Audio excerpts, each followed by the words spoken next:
Hey, what's up guys? Welcome to the channel if you're new and welcome back if you're returning. Today we have Welledad for Edison format. Before we get into it, if you guys like Go, Edison, Tengu Plant, half format, we have it all here. So subscribe for more. We focus on all those old retro formats. We absolutely love them. And if you guys love Yu-Gi-Oh, do us a favor and like the video. Helps out a small little YouTube channel and helps keep this great game of ours relevant. Alright, so we have a 40 card main, 15 card extra. Let's go over the main deck real quick. Alright, to start off with, we have the one Dark Arm Dragon, which is part of what the deck's named after. It's called Welledad, which is going to be a mixture of Telekinetic Power Well, Emergency Call, and Dad, Welledad. So you have the Power Well. That's one of the main cards. Says special summon any number of level 2 or lower Psychic type monsters from your graveyard. You take damage equal to the total levels of those monsters times 300. So this is a very combo heavy deck. It's a dark combo heavy synchro deck. Nothing more, no other way to explain it other than it's a pile deck.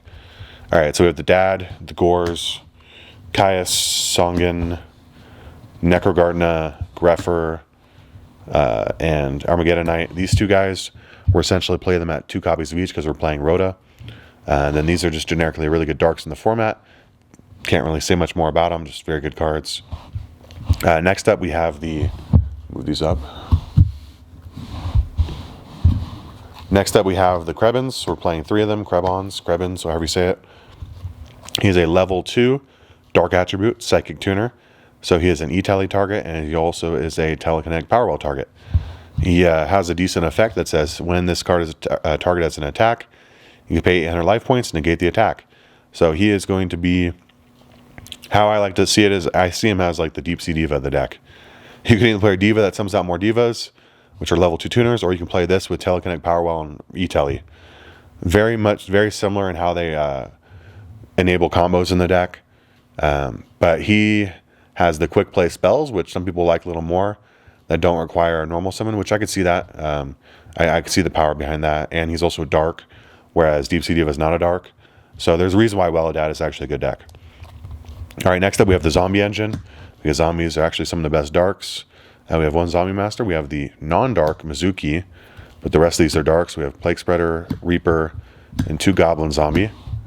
So this is like half the ban list right here, guys. This is insanely powerful package.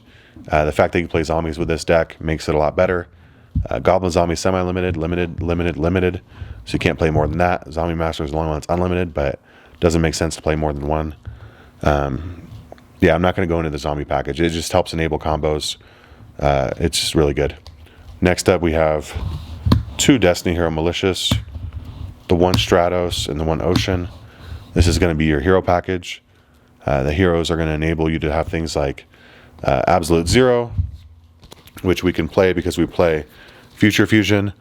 Also because we play Earths, namely Mizuki. You can play Gaia, which lets you dump Mizuki directly from deck, which is actually kind of cracked.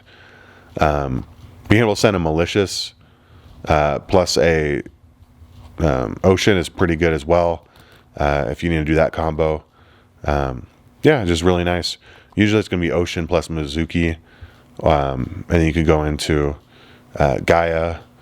There's so many ways to take it, actually. I don't even know. Yeah, you figure it out. There's a lot of things you can do with that. And that is it for the monsters. Again, I'm at a loss for words right there because there is just so much combos that come to my mind when I think about this deck. It is ridiculously combo heavy. If it's not an OTK deck, I don't know what is.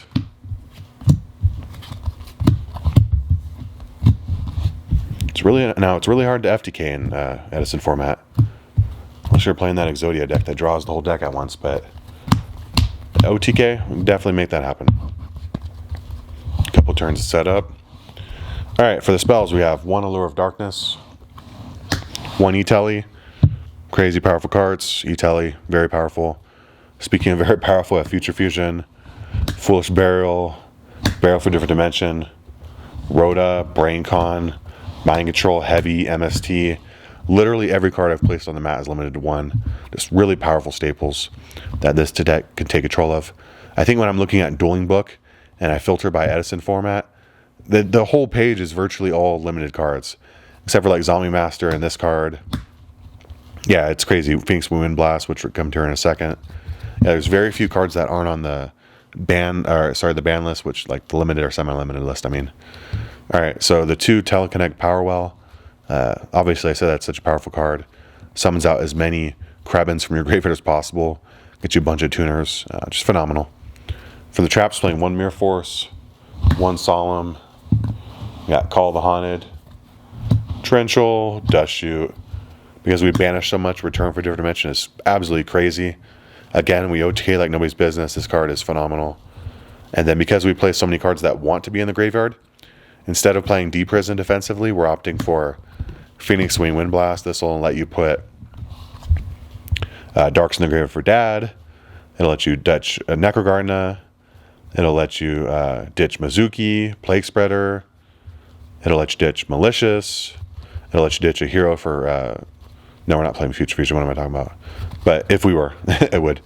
All right, anyways, that's it for the main deck, guys. Let's get into the extra deck. Pretty solid choices, I believe. But if there is anything for the main deck that you would change, please let me know down below. Let me know why, so that I can make those changes accordingly for the next profile.